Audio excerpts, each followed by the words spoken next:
قبل اینکه بریم سراغ بحث اصلیمون، یه مشکلی که همیشه حالا هم خودم دیدم، هم یه فکتی که راجع به درسته. ترکیه میدن، این که مردم ترکیه خیلی با مهاجرا اوکی نیستن. حالا به خصوص افتاده سر زبون که راننده تاکسیا، که تاکسی میخوای بگیری اصلا یه داستانی داره.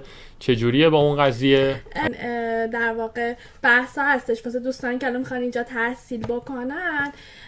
کلا تحصیل در ترکیه سه تا روش داره، سه تا راه اصلی و درست داره. یکی اینه که شما با ترکیه بورسلری رایگان میشه، هزینه اسکانش رایگانه، بیمه بهش میدن، کورس زبان در واقع ترکی بهش میدن به صورت رایگان، یک بلیت رفت و برگشت میدن رایگان. چقدر خوب. ولی آره یعنی رزومه خیلی قوی میخواد به نظرم. دقیقا کشور آلمان رو برای مقصد سومشون، مقصد در واقع نهاییشون انتخاب میکنن به خاطر روابط خوبی که ترکیه و آلمان داره.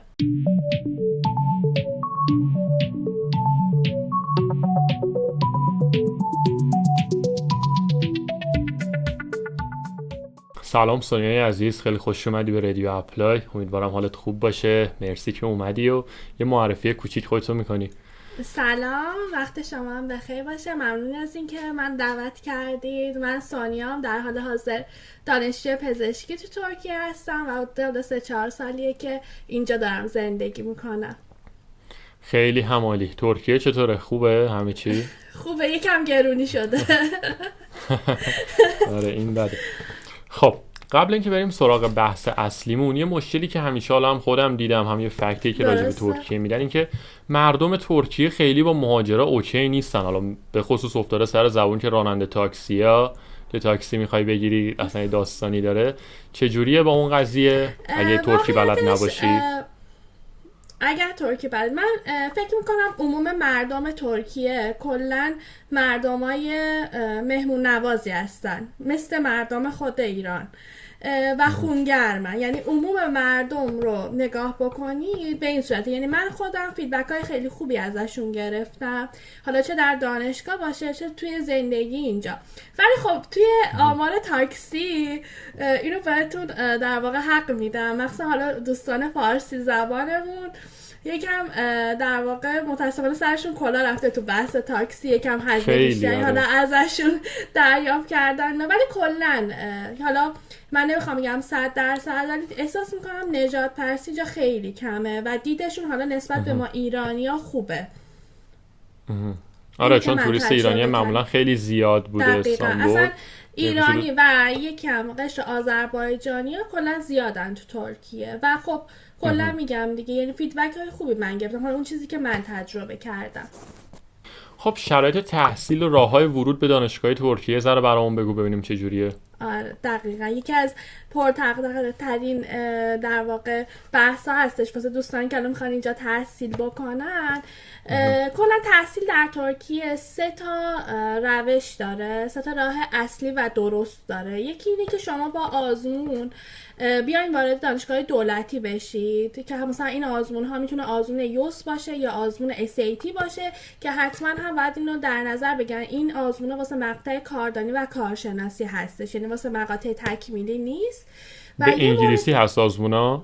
نه، آزمون یوس در واقع آزمونی هستش که هر دانشگاه اینگار داره خودش برگزار میکنه و زبان حالا این آزمون ها ترکی استانبولیه. یک سری هم انگلیسی، دفترچه انگلیسی هم میدن، ولی خب بهتره که زبان ترکی بلد باشن چون یه سری سوالات متنی وجود داره و خب در واقع تجربه نشون داده که اونایی که ترکی انتخاب میکنن بهتره در واقع لازم خب دفترچه.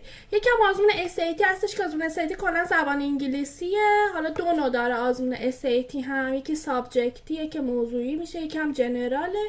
معمولا بچه‌ها جنرال انتخاب میکنن، حالا وارد بحثش نمیشم زیاد، ولی کلا این دوتا آزمون هستش که اگر بخوان وارد دانشگاه دولتی توی ترکیه بشن.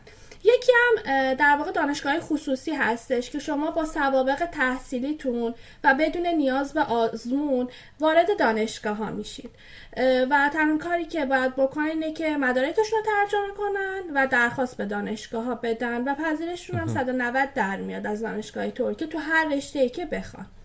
این هم به این صورت. یکی هم سومی مسیر ترکیه بورس داره هستش که بورسی فول فانده و شرط سنی و معدلی داره واسه کسایی که میخوان اقدام بکنن، ولی خب تحصیل رایگانه دیگه و در کنارش هم حقوق هم میدن. مزایاش خیلی خوبه، یعنی دوستانی که اگه شرایطشو داشته باشن میتونن در واقع درخواست بدن واسه این بورسیه. حقوقش جوری هستش که یه دانشجو از پس خرجای خودش بر بیاد؟ در کنارش خب کمک خرج هم اگه داشته باشه خیلی بهتر میشه، ولی خب ببینید همه چی اینجا در واقع با ترکیه بورسلری رایگان میشه. هزینه اسکانش رایگانه، بیمه بهش میدن، کورس زبان در واقع ترکی بهش میدن به صورت رایگان، یک بلیت رفت و برگشت میدن رایگان. چقدر خوب.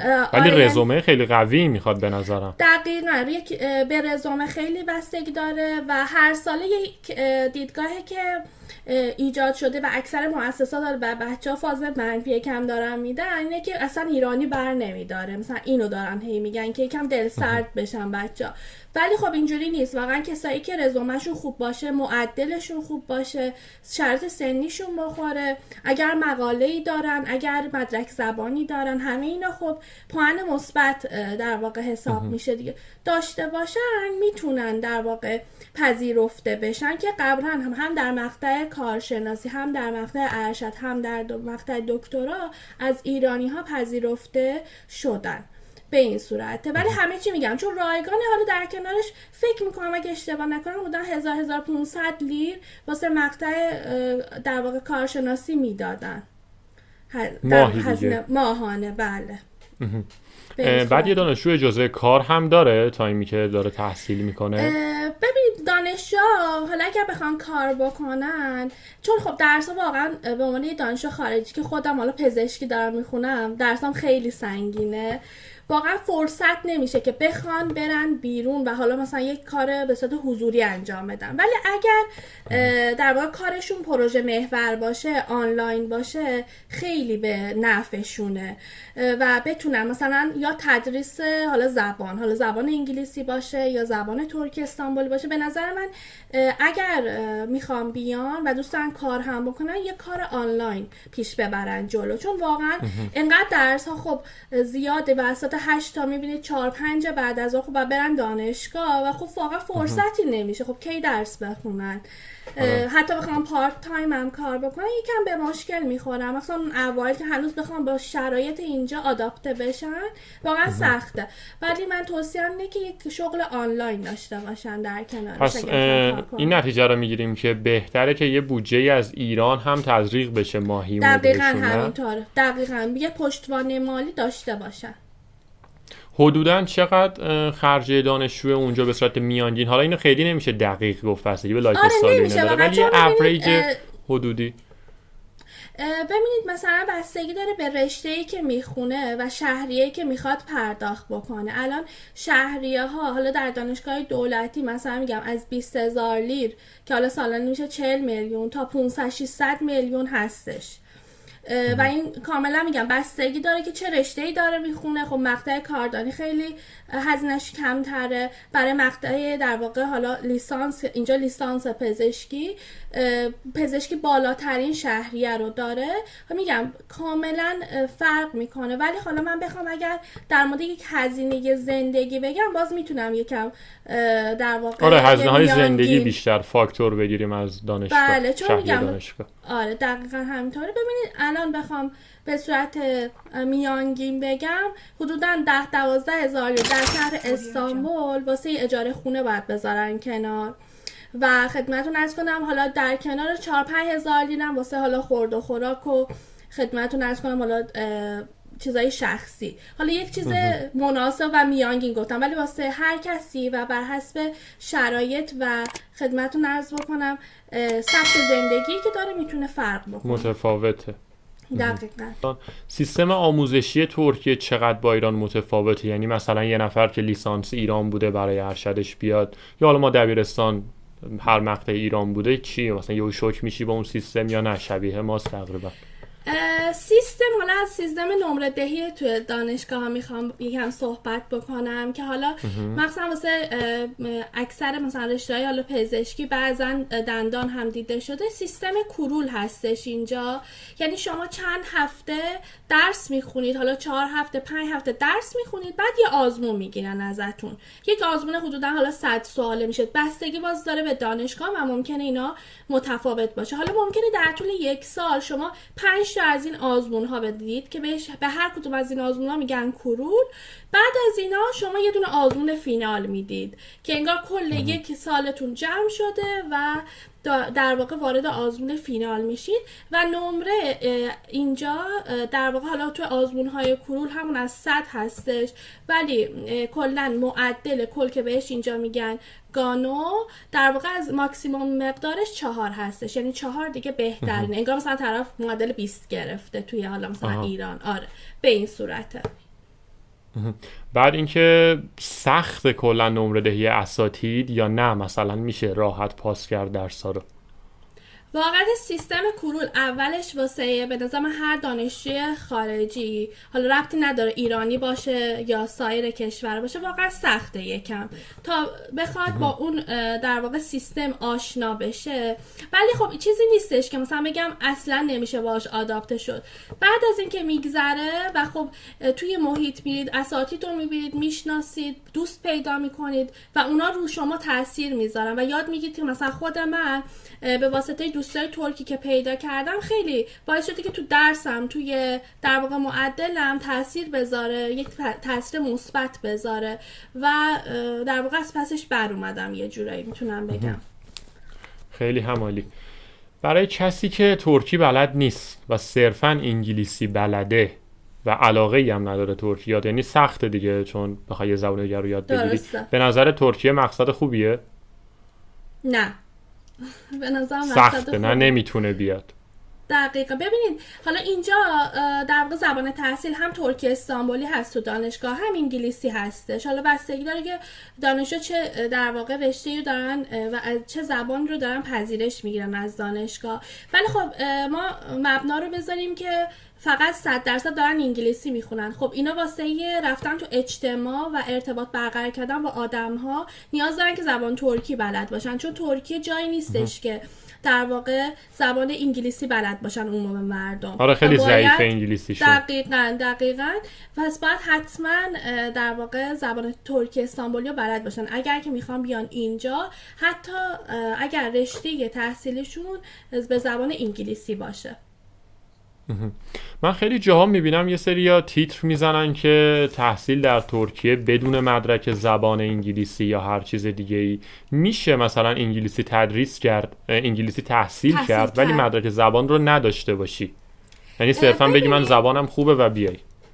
نه همچین چیزی نمیشه. شما برای پذیرش گرفتن بله نیازی به مدرک زبان ندارید، یعنی دوستانی که میخوان حالا مثلا واسه دانشگاه خصوصی اپلای کنن میتونن مدارک همون روزنامه‌تشون و دیپلمشون رو ترجمه بکنن، حالا با اصل مدارکش به دانشگاه درخواست بدن و نیازی توی این مرحله به مدرک زبان ما احتیاجی نداریم. ولی واسه شروع درس ها و ورود به کورس اصلی باید مدرک زبان داشته باشن که یا باید خود آزمون تعیین سطح دانشگاهشون رو بدن و نمره حد نصاب رو در واقع کسب بکنن، یا اینکه باید مدرک زبان داشته باشن و به اون رو به دانشگاه ارائه بدن، یا دوره هازلک یا دوره آمادگی زبان توی دانشگاه بگذرونن.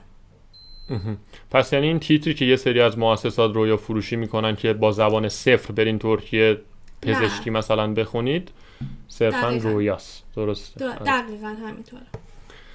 خب یه ذره راجع به شوک‌های فرهنگی صحبت کنیم. حالا استانبول، حالا من زیاد نیومدم، 2-3 سری اومدم، یه ذره شبیه ماست فرهنگیشون، یعنی خیلی فرق زیادی نداره. چجوریه؟ آیا شوک فرهنگی خاصی دیدی که بتونی بهش اشاره کنی؟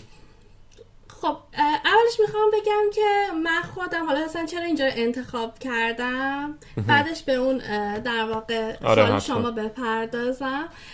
من خودم قبل از اینکه در واقع ترکیه رو واسه مقصد مهاجرتیم انتخاب بکنم، قبلش خب اومده بودم به عنوان در واقع یک توریست و به عنوان سیاحتی اومده بودم، ولی و یکم آشنایی داشتم هم با مردمش هم با ساختار اینجا و من زبان ترکی استانبولی هم بلد بودم. یعنی از عواملی که باعث شد من اینجا رو انتخاب بکنم واسه تحصیلم هم همین بودش که زبان رو بلد بودم و خب خیلی واسه من کار رو راحت تر میکرد.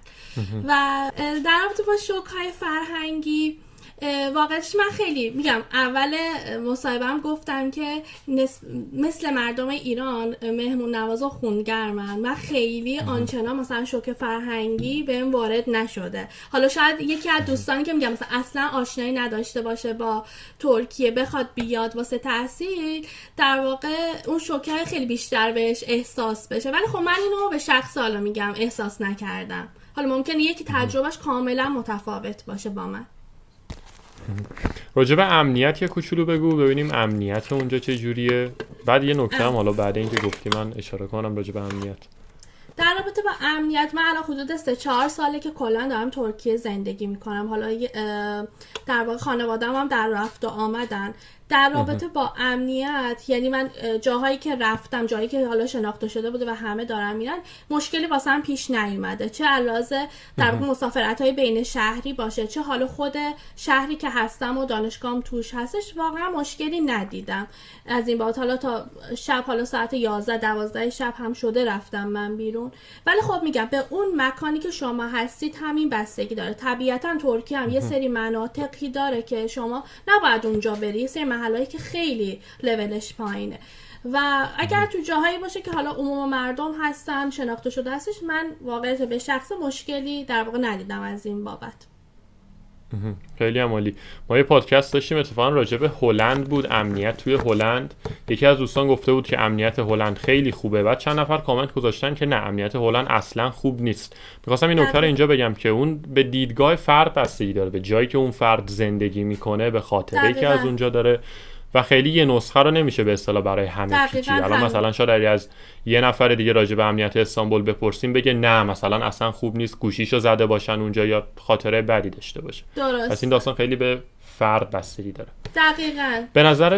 به نظرت ترکیه میتونه مقصد نهایی مهاجرین باشه یا صرفاً به چشمه سکوی پرش بهش نگاه کنن؟ این بستگی داره به هدف افراد به نظر من. مثلا من خودم واقعا از زندگی کردن تو ترکیه راضیم و اینجا رو واقعا دوست دارم، چون تونستم وارد اجتماعی اینجا بشم و حالا با اساتیدم، با دوستایی که پیدا کردم اینجا تونستم این محیط رو واسه خودم ایجاد بکنم. یعنی مثلا من ممکنه اصلا هیچ وقت به یک کشور دیگه ای مهاجرت نکنم. شاید خیلی اینجا مثلا بگن که آخه ترکیه شد جا بخوای بمونی با این وضعیت مثلا اقتصادی که الان داره. ولی خب من از زندگی کردن تو اینجا الان در حال حاضر که دارم صحبت میکنم واقعا راضیم. ولی حالا یه سری دوستان هستن که میخوان در واقع یکی به عنوان یک پل ببینن و خب بله مقصد خیلی مناسبی میتونه باشه واسه ما ایرانیا و الانم به نظر من با اینکه یکم تورم ترکیه زیاد شده باز هم نسبت به سایر کشورها مناسب ترین گزینه است و حالا اکثر افرادی که حالا اینجا میان، چه حالا رشته علوم پزشکی باشه چه سایر رشته، معمولا کشور آلمان رو برای مقصد سومشون، مقصد در واقع نهاییشون انتخاب میکنن به خاطر روابط خوبی که ترکیه و آلمان داره. اگر که شما توی ترکیه پزشکی بخونید و بخواید بیایید مثلا تهران مطب بزنید، باید این وسط یا آزمون دیگه بدین یا نه صرفاً میتونین با همون تحصیلی که اونجا کردید بیاید اینجا مطب بزنید؟ یعنی توی ایران مطب بزنیم، درسته؟ آره توی ایران مطب بزنیم. بعد تو دانشگاه تایید درس بخونن بچه‌ها. یعنی هر ساله وزارت بهداشت یه لیستی داره منتشر میکنه که توی اون لیست دانشگاه تایید قید شده. حالا اگر اشتباه نکنم حدوداً 15-16 تا دانشگاه تایید داریم ما توی ترکیه که یک سریاشون دولتی، یک سریاشون خصوصی. حالا از خصوصی ها یدیتپه، باهچه‌شهیر، آیدین، مدیپول استانبول، آجیبادم، اینا دانشگاه خیلی خوبی هم هستن. خب هزینه‌شون هم به نسبت بالاتره و به دلار هستش. و خدمتتون عرض بکنم که باید توی دانشگاه تایید بخونم، بعد از برگشتشون باید یه آزمون ملی داخل خود ایران بدن واسه اینکه مدارکشون در واقع ارزیابی بشه. بهترین راه مهاجرت به ترکیه تحصیلیه. آخه معمولا همه جا تحصیلی آسون ترین راهه، ولی من شنیده بودم که مثلا سرمایه گذاری و خونه هم بخری، حالا تا یه سقف خاصی باید خونه میخریدی که بتونی مثلا شهروندی ترکیه رو بگیری ولی به نظرم همون مهاجرت تحصیلی بهترینش باشه، نه؟ به نظر من همونطور که گفتید حالا آسون ترین راه و به صرفه ترین راه فعلا در حال حاضر مهاجرت تحصیلیه، چون اقامت دانشجویی خب یه سری مزایا داره اینجا حالا نسبت به سایر در واقع مثلا اقامت ها، و گرفتن پروسه شهروندی واسه دانشجو اینجا امکان پذیره بعد 5 سال، ولی مثلا اقامت های دیگه در واقع این امکان رو ندارن یا یکم سخت‌تره. یعنی مثلا میتونم بگم اقامت کاری و اقامت دانشجویی بهترین اقامت هاست در ترکیه تا اونجایی که من حالا اطلاع دارم. و در رابطه با حال سرمایه گذاری هم که اگر بخوان یکی در واقع خرید خونه انجام بدن، الان تا اونجایی که میدونم $400,000 هستش، باید با اون مبلغ بخرن تا شهروندیشون مینیمم قیمتی که میتونن بخرن. بله. یعنی $400,000 رو بگیرن دیگه میتونن کارهای شهروندیشون رو باید کار شهروندیشون رو میتونن استارت بزنن. یک مورد دیگه هم هستش اینجا، حالا من بیشتر میگم تو بحث تحصیلی در واقع اطلاعات دارم چون خودم از این مسیر اومدم، یعنی کلا مهاجرت تحصیلی انجام دادم. ولی یک مورد دیگه هم من حالا در رابطه با خونه میخوام در واقع اضافه بکنم، یکی بهش میگن تاشنماز در واقع اقامتی، که اقامت تاشنماز بهش میگن، و مثلا الان توی کلان شهر رو باید حداقل در واقع خونه‌ای که بخوام بخرن $75,000 و توی حالا شهرستان‌های کوچیک‌تر $50,000 هستش که بهشون اقامت انگار اسکان مثلا یه خونه میدن، ولی اون دیگه شهروند محسوب نمیشه. به این صورت متوجه شدم. خیلی هم عالی. خب در نهایت اگر پیشنهادی به بچه‌هایی که میخوان بیان ترکیه داری بگو دیگه. به نظرم به همه چی اشاره شد. نظر من اگر میخوام بیان ترکیه هدفمند بیان و هیچ وقت هدفی که در واقع واسه که مهاجرت کردن رو فراموش نکنن و توی اون مسیر و هدفشون باقی بمونن. خیلی هم عالی. مرسی که اومدی توی این برنامه و وقت گذاشتی و کلی اطلاعات مفید بهمون دادی. ممنون.